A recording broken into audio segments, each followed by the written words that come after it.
드론이 지금 우리 우크라이나 러시아 전쟁 그리고 이스라엘 하마스 분쟁에서 엄청난 역할을 하고 있거든요.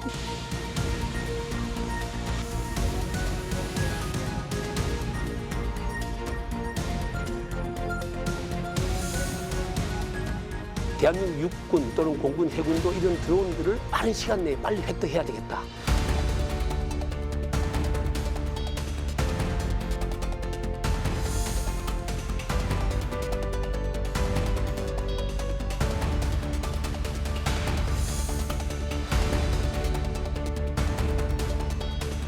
그 일본 같은 경우에는 고위험 AI 무기 개발은 안 하겠다. 그 위험할수록 더 AI를 할 수밖에 없다. AI에 대해서 하루 늦게 출발하면 1년이 뒤처진다는 그런 얘기도 많이 합니다.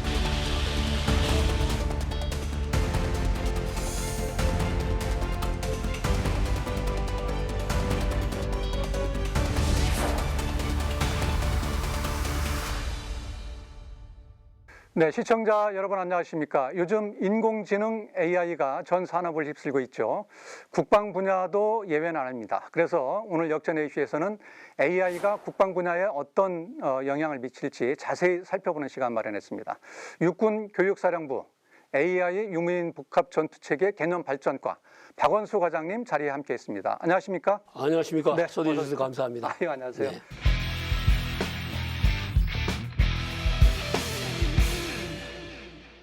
자, 직책이 상당히 긴데요. 네. 어떤 일을 주로 하고 계십니까? AI 기반의 유무인 복합 전투 체계를 어떻게 운용할 것인가, 그것을 군사적으로 어떻게 활용할 것인가, 예. 그래서 그걸 가지고 어떻게 전력화로 연결할 수 있을 것인가를 연구하는 그런 자리입니다. 예. 그러면 육군 교육사령부에서 언제 이런 직책이 생긴 건가요? 21년도에 이제 본격적으로 드론과 로봇을 같이 복합적으로 운영하는 그런 것을 연구하는 센터가 생겼고 거기에서 한 2년 정도 드론에 대해서 그리고 로봇에 대해서 군사적으로 어떻게 할 것인가를 연구했고 그것이 이제 AI와 유무인 복합으로 확장되어서 지금 이제 확장된 영역에서 임무를 수행하고 있는 겁니다. 이게 군에 어떻게 적용되는지도 사실은 시청자분도 그렇고 저도 그렇고 자세하게 알 수가 없어요. 네. 예, 그래서 좀 개념이 어려운데 네. 어찌됐든 군에서 필요하니까 네. 이런 기술을 적용하겠다라고 얘기를 하고 계신 거 아닙니까? 예, 그렇죠? 예. 당연합니다. 어떤 방향으로 기술이 적용될 것 같습니까? 한마디로 얘기하면 지금 기존에 있는 우리 전력 체계가 주로 유인 체계입니다. 사람이 조정하거나 그렇죠. 사람이 운영하는 그게 유인 체계고 이제 미래에 지금 발전되고 있는 드론, 로봇 이런 여러 가지 미래 전력들은 이제 무인으로 지상 전력도 마찬가지로 이제 가고 있는 부분이거든요. 그러면 기존의 유인 전력과 무인 전력이 같이 통합이 돼서 복합이 돼서 운영이 돼야 되는데 그 연결 역할, 그러니까 융합 역할을 하는 것이 이제 AI로 보면 되기 때문에 그 상황에서 이제 AI가 큰 역할을 감당하는 겁니다. AI가 없는 유무인 복합 전투 체계는 생각을 할 수 없다 이렇게 이해하시면 됩니다. 얼마 전에 이제 저희 이제 국방장관님께서도 말씀을 하셨는데 50만 드론 병사 뭐 이런 얘기도 하셨었어요. 네. 그래서 아마 이것도 이쪽하고 좀 관련이 있지 않나 싶은 생각이 드는데 이것도 마찬가지로 유무인 복합 전투 체계의 한 과정이다 이렇게 또 볼 수 있겠네요. 미래 전력에서 가장 큰 역할을 하는 것이 이제 드론과 무인 로봇입니다. 예. 이제 드론도 어떻게 보면 로봇의 일종인데 하늘을 나는 로봇이죠. 그렇죠. 그 중에서도 이제 드론이 지금 우리 우크라이나 러시아 전쟁 그리고 이스라엘 하마스 분쟁에서 엄청난 역할을 하고 있거든요. 그 역할을 토대로 해서 우리 대한민국 육군 또는 공군 해군도 이런 드론들을 정말 빠른 시간 내에 빨리 획득해야 되겠다라고 하는 그런 절박감에서 지금 국방부에서 그렇게 기치를 내걸고 지금 추진을 하고 있다고 보시면 됩니다. 예를 들어서 육군은 뭐 그렇다 쳐요. 그러면 해군이나 공군 뭐 이쪽에서도 관련 무기 체계를 개발할 필요성이 생기지 않겠습니까? 네. 어떻습니까? 이 부분도 같이 지금 연구 개발이 계속 진행되고 있다고 봐야겠죠. 네. 그 부분은 이제 우리가 이제 합동성이라고 얘기를 합니다. 합동성이라고 얘기하는데 예를 들어서 드론도 그렇고 무인 체계도 그렇고 이것은 이제 전 세계적인 트렌드거든요.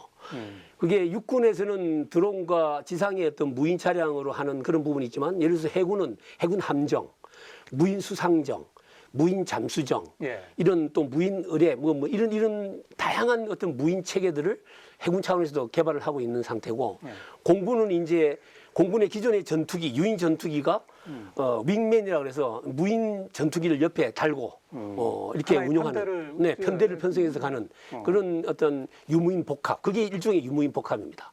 헬기도 유인 헬기에서 무인기를 거느리고 무인기를 먼저 보내서 같이 융합해서 하는 그런 유무인 복합, 그런 모습으로 지금 개념도 발전되고 있고 그걸 위한 전력도 지금 굉장히 빠른 속도로 전력화를 추진하고 있습니다. 그러면 앞으로 육군과 공군이 그 협업을 할 게 상당히 많겠구나라는 네. 생각을 하게 됩니다. 네. 그렇다고 봐야 되겠습니까? 당연히 그렇습니다. 지금 말씀하시던 그런 우려는 뭐 이렇게 사실 우리 군이 창설된 이후로도 계속 있어 왔던 그렇죠. 것인데 예.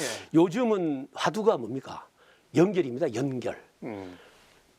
특히 AI가 주는 것이 연결이거든요. 그걸 이제 우리가 쉬운 말로 하면 초연결, 초지능, 예. 초융합 이런 용어로 이제 쓰긴 하는데 그 연결을 해야 되는 그런 상황 속인데 각 군이 따로 각자 길을 간다? 그건 있을 수 없는 일이죠. 아까 말씀드렸듯이 공통적으로 가야 될 것, 같이 쓸 수 있는 것, 또 합동 작전을 위해서 반드시 통합이 돼야 되는 그런 것들에 대한 논의가 활발하게 이루어지고 있고 그것이 사실은 요즘 가장 역점을 두고 있는 게 이제 ZC2라고 합동 전영역 지휘 통제 체계입니다. 예. 그래서 미국에서 그걸 시작을 했고 그것을 우리나라에서 우리 이제 어떻게 이 전영역 지휘 통제 체계를 우리에 맞게 다영역 지휘 통제 체계로 할 것이냐.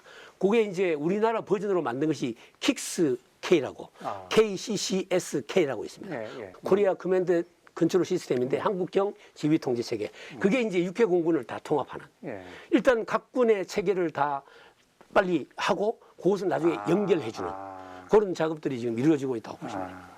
뭐 전시 상황을 가정해서 말씀을 드릴게요. 이런 경우에는 AI 기술을 적용을 해서 그다음 유무인 복합 전투 체계를 앞세워서 전투를 한다고 했을 때 이 누적된 데이터가 없을 수 있지 않겠느냐.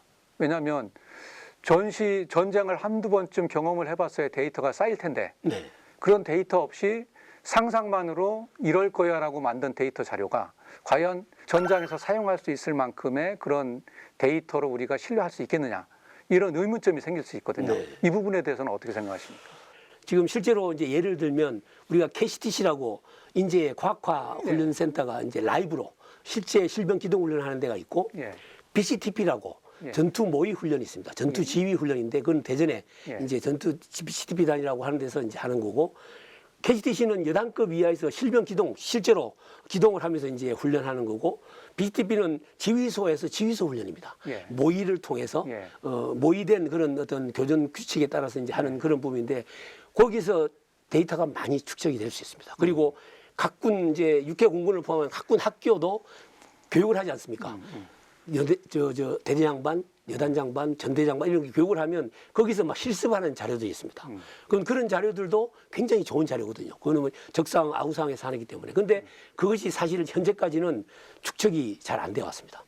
하고 나면 비문이니까 삭제하고 또 기간이 2, 3년 보관하다가 시간 지나면 또 삭제하고 그래서 축적이 안 되었는데 이제 아까 말씀드린 그런 AI 거점에 마련이 되고 데이터 센터가 구축이 되면 그런 것을 전시 비밀은 전시 비밀대로 그다음에 또 대외 공개가 안 되는 것은 공개 안 되는 대로 그렇게 구분해서 축적하고 그것을 사용할 수 있도록 하는 그런 노력들을 지금 하고 있다고 봅니다.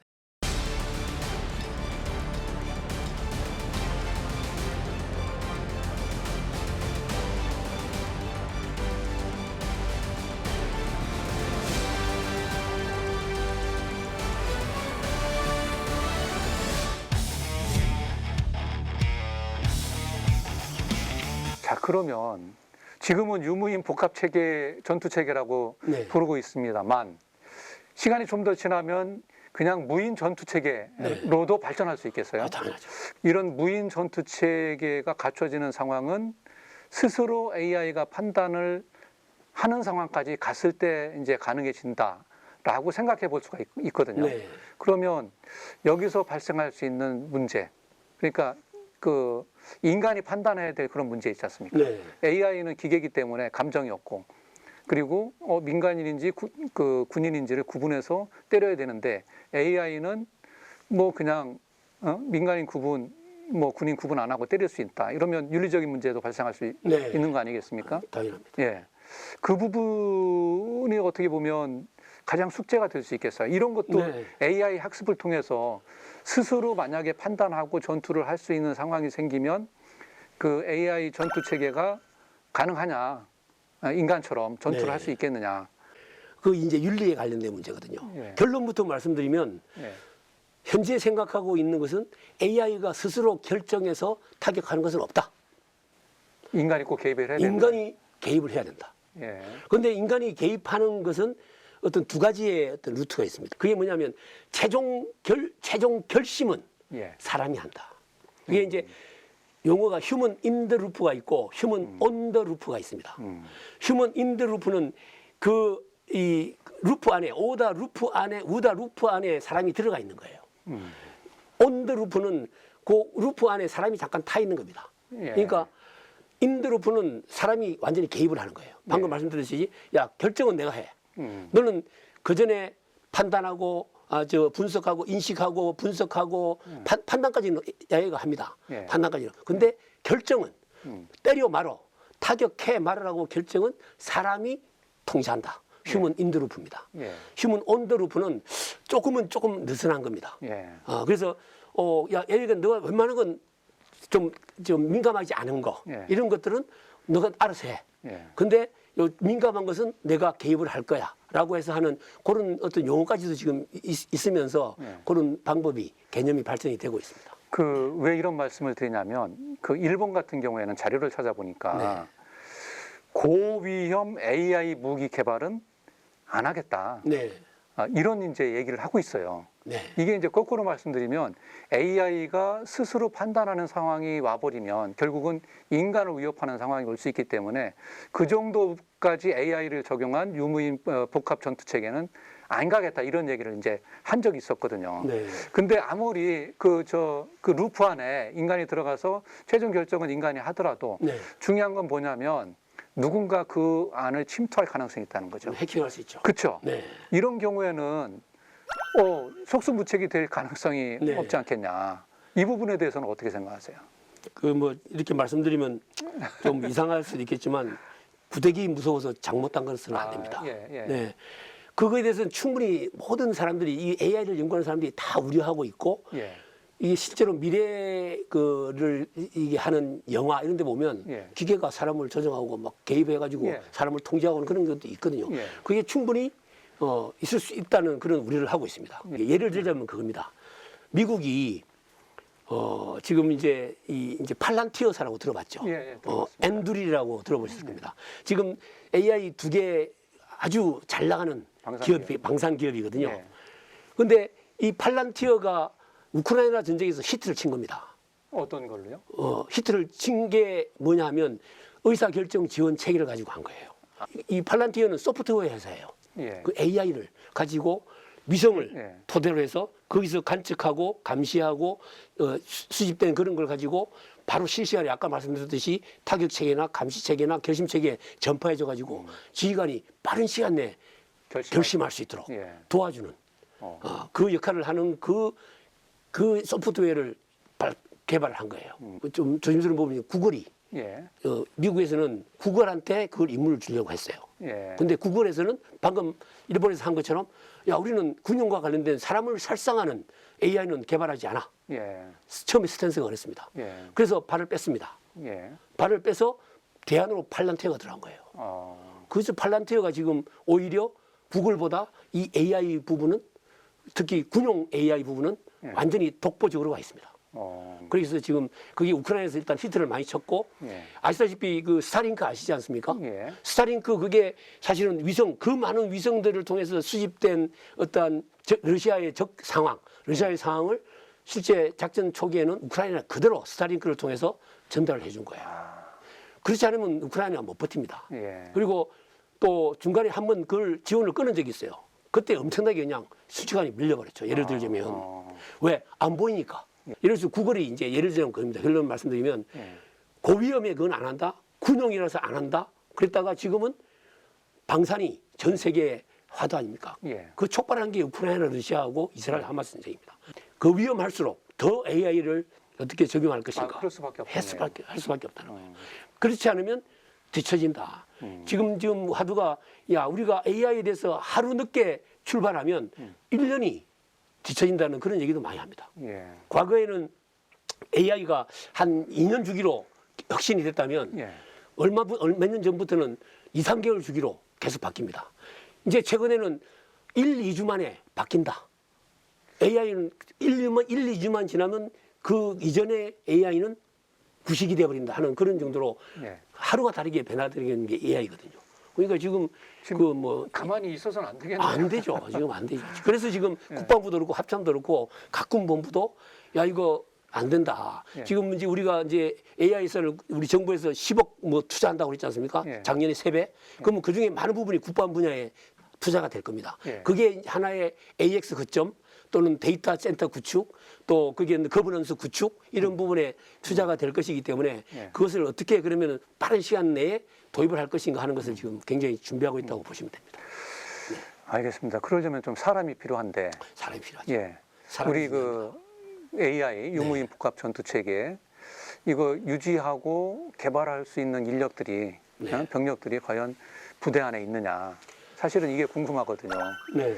어떻습니까? 보시기에 제가 보기에는 좀 많지 않아 보이는데 네. 예, 어떻게 평가하십니까? 거기 미래 전력을 준비하고 미래를 대비하고 군사력을 건설하는 가장 큰 역할을 미래에 대한 것, 예. 뭐 현용 전력이 아니라 하는 부분이 두 가지 직책이 있습니다. 국방혁신 예. 기획관실이 있고 예. 첨단 전력 기획관실이 있습니다. 예. 요번에 첨단 전력 기획관실을 외부에서 영입을 합니다. 아, 원래는 이제 예. 군 이제 이성장 투스타급이 이제 맡아왔던 자리인데 아예 그쪽은 밖에 어떤 마인드를 그런 오픈 마인드를 가지고 있는 사람을 영입을 해서 그것을 군사적으로 융합하는 역할을 시키게 돼서 지금 선발을 하고 있는 걸로 제가 알고 있고 예를 들면 그런 거거든요. 그리고 나머지 다른 직책 부분도 이제 그런 부분을 외부에서 영입하고 할 수 있는 그런 부분도 많이 논의가 좀 되고 있습니다. 저 마지막으로 한 가지 더 여쭤볼 거예요. 네. 자, 뭐 우리가 준비는 많이 하고 있어요. 그 변화돼야 될 그런 모습들이 있다면 내부에서는 어떤 것들이 있을 수 있다고 생각하십니까? 제가 이제 이 분야에 대해서 이제 일을 하다 보니까 결국 중요한 것은 사람이다. 예. 사람. 사람이 일을 하는 것이고, 사람이 결국은 AI고 뭐고 간에, 주도하는 것이다 하는 그것이고, 그 사람 중에서도 흔히 말하는 인재가 굉장히 중요하거든요. 그 인재라는 것이 그것을 전문으로 하는 인재도 중요하지만, 기존에 있던 우리 부대들, 기존에 있던 사람들, 간부들, 이런 사람들, 중간 관리자들, 최고위 관리자들, 이런 사람들의 어떠한 역량을 키우는 게 굉장히 중요한 겁니다. 그래서 그런 부분을 위해서 지금 이제 다들 그렇게 이제 거버넌스 구축 차원에서 노력을 하고 있는데 제가 볼 때 그 중에서도 가장 중요한 것은 리더들의 인식이고 리더들의 리터러시, 어떤 이 AI에 대한 생각 그리고 그 어떤 역량 이런 부분이다 하는 생각이 듭니다. 알아야 지시를 하고 알아야 임무를 주고 알아야 끌고 갈 수 있는 겁니다. 그렇죠. 그런데 야 알아서 해 이런 건 더 이상 안 되는 거예요. 예. 네, 그런 측면에서 그걸 제가 볼 때는 디지털 리더십입니다. 기존에 있는 어떠한 뭐 전술 전기 이것은 이제 기본으로 가는 것이고 예. 그런 전술 전기를 보다 더 빠르게, 보다 더 정확하게, 예. 보다 더 자율성 있게 이 AX, DX라는 것이 결국에 키워드로 따지면 속도, 예. 정확성, 예. 그 다음에 자율성입니다. 예. 그런 빠르게 하고 정확하게 하고 그것을 자율성을 높여주는 그러한 어떤 역량을 가질 수 있는 것이 결국은 지휘관의 디지털 이 리더십이 갖춰질 때 방금 지금까지 논의됐던 것이 훨씬 더 빠르게 정확하게 갈 수 있다는 그런 생각이 듭니다. 그래서 그런 부분을 위해서 저도 계속 노력을 하려고 합니다. 네, 시청자 여러분 오늘 이야기 어떻게 들으셨습니까? 빠르게 변하는 세상 속에서 우리 군도 지금 변하지 않으면 다음 기회는 없다. 이게 오늘 교훈이 아닌가 생각됩니다. AI와 유무인 복합 전투체계 우리가 반드시 가야 될 길로 생각을 하게 하는 그런 시간이었습니다. 오늘 자리에 함께해 주신 육군교육사령부 AI 유무인 복합 전투체계 개념 발전과 박원수 과장님 자리에 함께했습니다. 오늘 말씀 고맙습니다. 감사합니다.